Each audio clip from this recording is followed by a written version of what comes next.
Gracias por invitarme, gracias por generar esta plataforma de Sius Time que le va a permitir, en este caso a mí en primera instancia y a la profesión odontológica, pertenecer a un proyecto institucional y académico que beneficia a la medicina y a la odontología en general.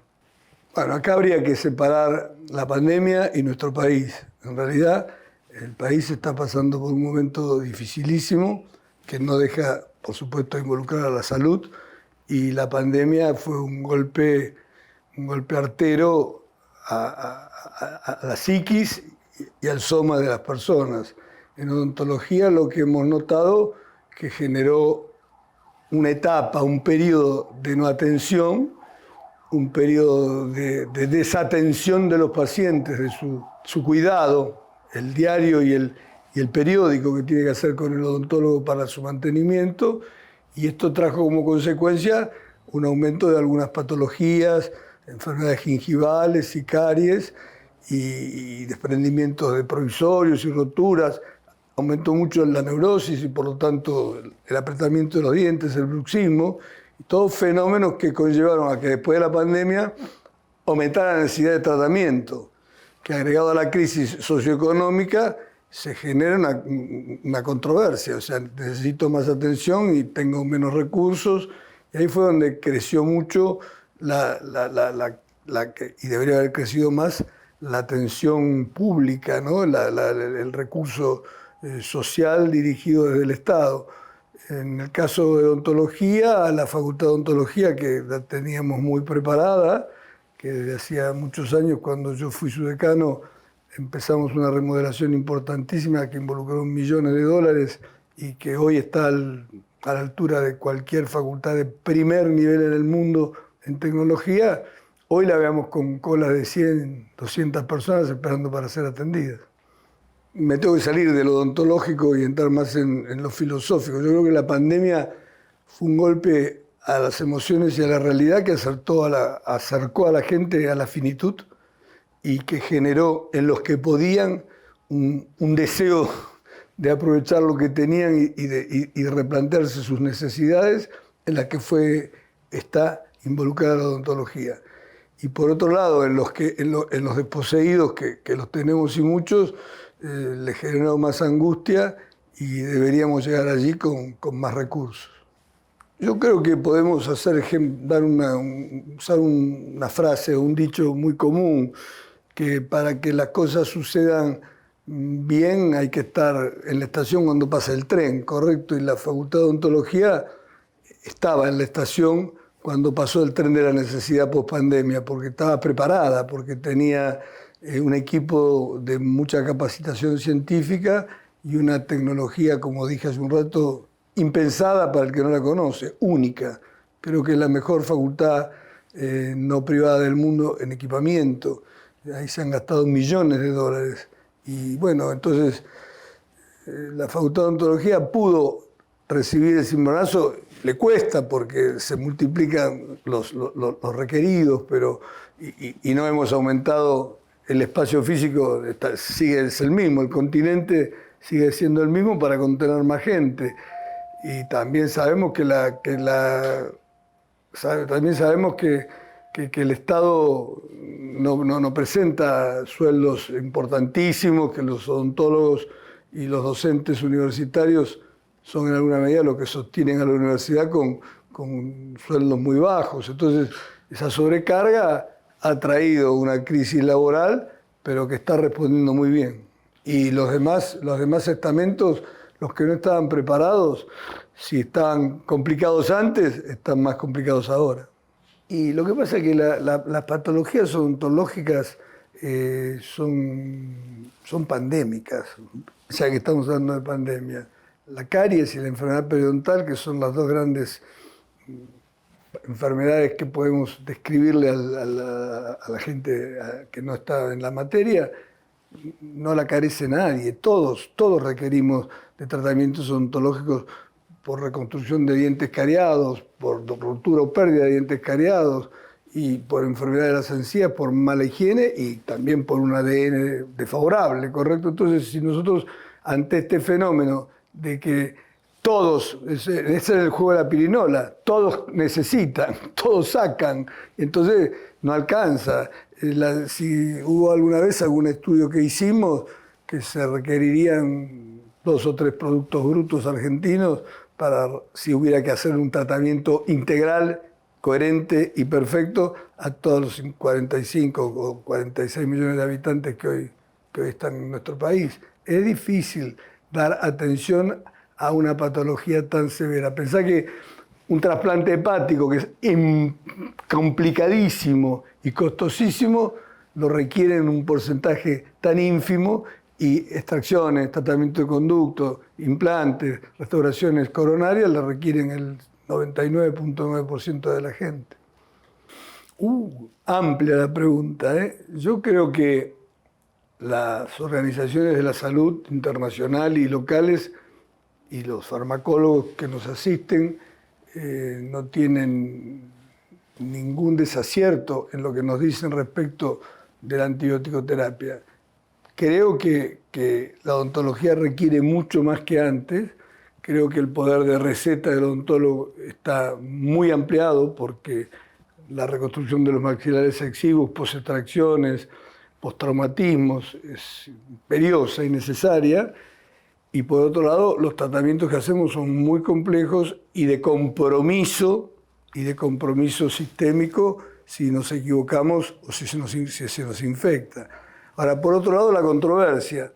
Nos recomiendan que no lo hagamos y lo necesitamos porque si yo le pregunto al 100% de mis pacientes, de cualquier nivel intelectual y social, si quieren tomar el riesgo de infectar un injerto que tuvieron operándose durante 4 horas, él lo va a querer. Y mi compromiso con él, ético y jurídico, es importante. Entonces entra en juego, por suerte, que la inmunidad del estómago, de la cavidad bucal, es superlativamente importante. Es muchas veces más importante que cualquier otro lugar. Si una persona tuviera los procesos que tiene en el fémur y no en la boca, lo más probable que, a pesar de la genialidad de los antibióticos modernos y de los problemas de resistencia, al de la pierna le cortarían la pierna y al de la boca se lo curaríamos. O sea, la boca viene siendo injuriada por extracciones y exponiendo los huesos maxilares por millones de años. Y una exposición de una fractura expuesta de pierna hasta la era no antibiótica era gangrena y era sección del miembro. Entonces, acá hay que jugar entre lo que se puede, lo que se debe y lo que se tiene. Si yo estoy haciendo una odontología de alta complejidad, no voy a dejar de dar los antibióticos al paciente. Lo que tengo que buscar es educar al pueblo para que no haga la automedicación tan peligrosa y tan delicada.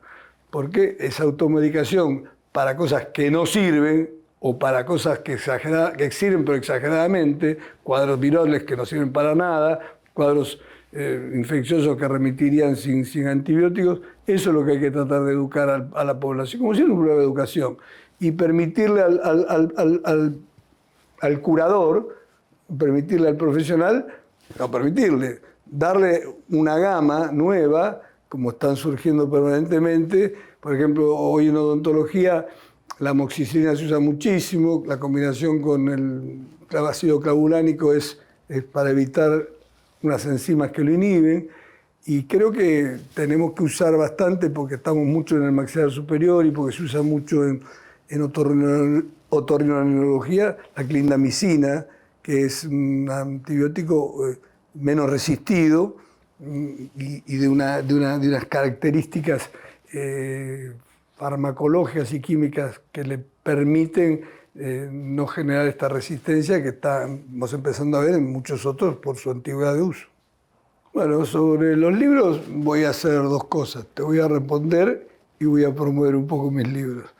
Yo estoy terminando ahora una colección de 7 tomos, que la empecé en 1998, la seguí en 2001, y voy a presentar ahora el 13 de julio el 3er tomo en el aula magna de la facultad, en una gran fiesta que vamos a hacer, auspiciado y acompañado por las autoridades de la facultad, porque el periodo que yo tuve como decano y vicedecano esos 8 años me insumieron muchísimo esfuerzo para hacer la facultad que hicimos y esto me sacó de la tranquilidad para escribir. Escribir necesita paz, tranquilidad, leer, repasar, cuestionarse. Entonces, en alguna medida, esa etapa la estoy logrando de vuelta porque el cuarto, el quinto y el sexto tomo ya están escritos, pero están, como vos sabrás como buen periodista, están sucios, están en la computadora, le falta diseño, le falta gráfica, le falta corrección literaria. Lo que hice con Sidus, que puede pertenecer a un paquete científico como Sidus Time, ahora que nos va a brindar a los profesionales la posibilidad de acercarnos a una aplicación que nos ayude a estar al día, que nos ayude a educar al prójimo. Fue un trabajo que me pidieron ustedes y que yo ofrecí sobre anestesiología, donde hay una historia que habla de que el que descubrió la anestesia en el mundo fue un dentista, Horace Wells, y que muy linda historia, muy simpática, y que terminó suicidándose porque lo traicionaron y le robaron y quedó colifa, quedó loco.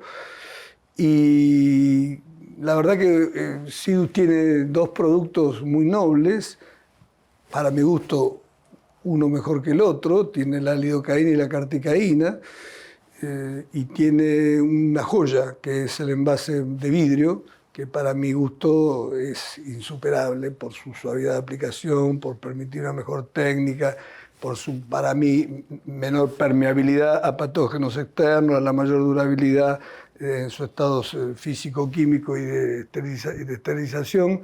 Y yo creo que la carticaína, que es esta, tiene más potencia y necesita menos dosis que la lidocaína. He usado lidocaína toda la vida, en la facultad usamos las 2, pero para darte un ejemplo, es 1.7 veces más potente. Yo tengo una anécdota que le cuento a los alumnos permanentemente, de que cuando no existían los injertos en odontología hace 40 años, yo hacía apicectomías, o sea, cortaba la punta de los dientes para lograr salvar dientes. No teníamos otro recurso que minicirugía. Y por ahí nos caíamos en el seno maxilar, porque los molares superiores están pegados al seno maxilar. Hoy entramos directamente al seno maxilar a operar. Ahí la clindamicina, por ejemplo, ¿no? Y si vos tocabas el seno maxilar en aquella época, era tortura de dolor. Y hoy con un estuvo por palatino y uno no más por vestibular, entramos al seno, lo elevamos, lo injertamos, colocamos los implantes. O sea, hay cosas que dicen los investigadores y hay cosas que dice la clínica. Yo digo en el libro, en algunos aforismos que he escrito y que van a ver que tan lindos, son propios y ajenos, que me aferro a la clínica como el náufrago al último listón de madera que flota, ¿no? Yo creo que un profesional que quiera tener éxito en clínica tiene que ser un estudioso de lo básico, tiene que estar al día de los conocimientos y de los research y de los papers, como decimos nosotros, pero la clínica es soberana. Y esto no me hace antiguo, aunque lo soy, sino que me hace experto en 55 años de entrar, por ejemplo, al seno hace 35. Y la evolución fue que pasamos de anestésicos anteriores, que no vamos a ni rememorar porque ya no están, pasamos a la lidocaína y de la lidocaína a la carticaína. Y localmente tenemos el anestésico local que tiene Sidus también, que es una buena manera de hacer más gentil la punción. Pero si combinamos las agujas descartables, si combinamos los filos tribicelados, si combinamos el mejoramiento imprescindible del bajo pH, pero no tan fuerte, que tienen los anestésicos actuales, vamos a encontrar que la anestesia, que es uno de los temores grandes del paciente, se ha convertido de un flagelo torturoso a una cosa casi descartada en el problema del paciente en el consultorio odontológico. Bueno, la odontología sigue siendo para muchos todavía una cosa conflictiva emocionalmente. yo digo desde hace muchos años que ha mejorado fabulosamente, pero que todavía los adultos, los gerontes, recorren su pasado y a pesar de que hayan anestésicos perfectos, cero problema, asocian la vibración con dolor y hacen un cruce ahí a nivel sistema nervioso central que les sigue molestando. Pero hoy, arrancando de la juventud con odontología correcta y con los anestésicos que hemos visto recién, está superado. La analgesia es tan antigua como el hombre, la búsqueda de los analgésicos. Y yo diría que podemos usar un término poco conocido, que son los lenitivos. Lenitivos son el conjunto de drogas antiinflamatorias y analgésicas. Y yo creo que hoy hay una búsqueda de sinergia, por ejemplo, con paracetamol y ibuprofeno, con diclofenaco y paracetamol, el ketorolac, que tiene una acción muy rápida porque funciona muy bien sublingualmente. ¿Y qué tenemos que ver?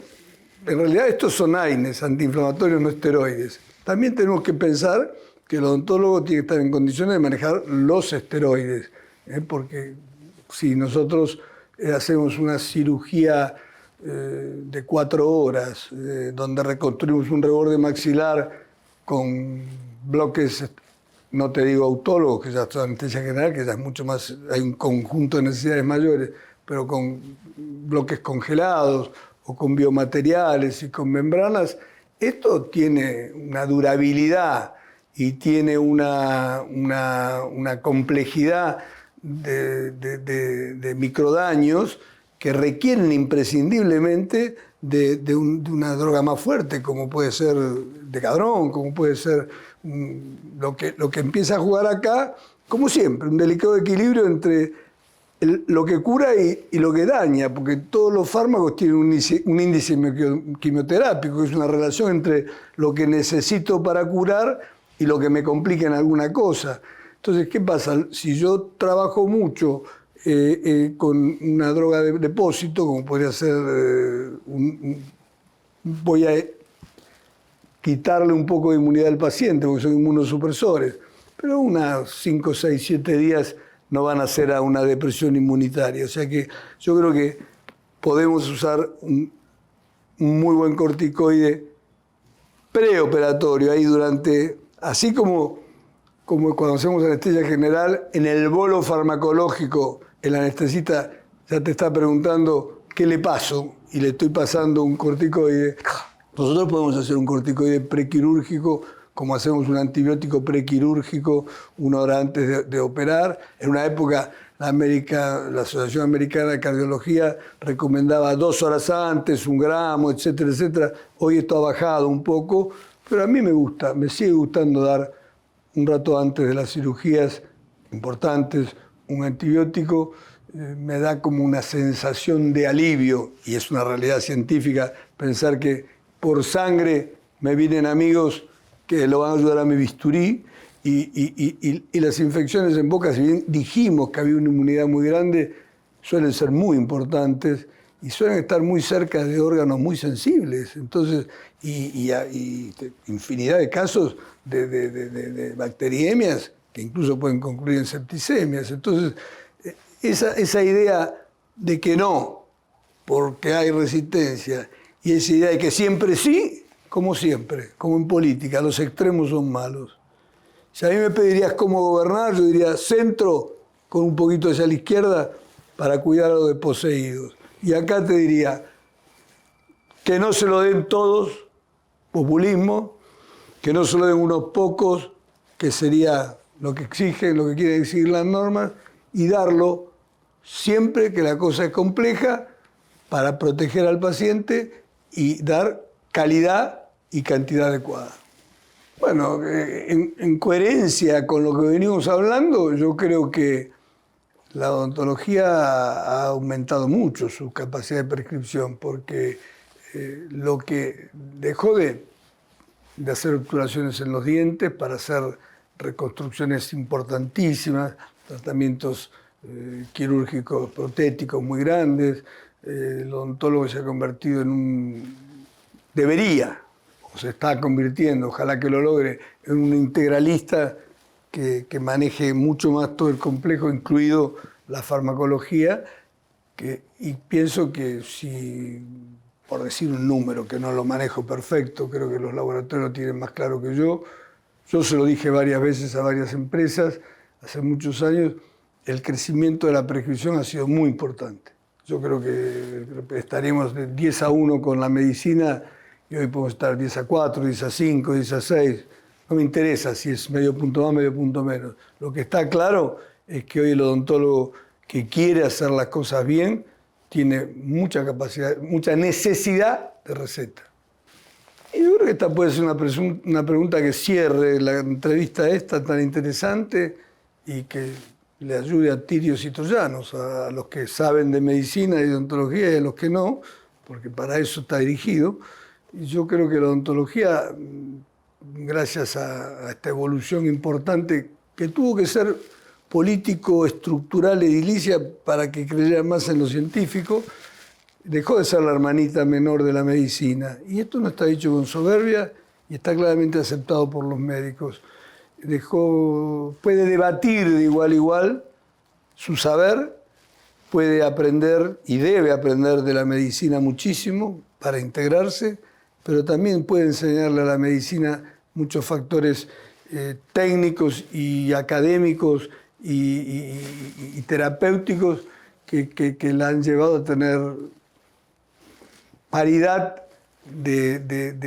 no te digo de saberes, porque la complejidad de la medicina es mayor, pero que en lo suyo ha madurado, dejó de ser la Cenicienta y tiene una personería muy fuerte que le permite estar muy valorada y muy apreciada.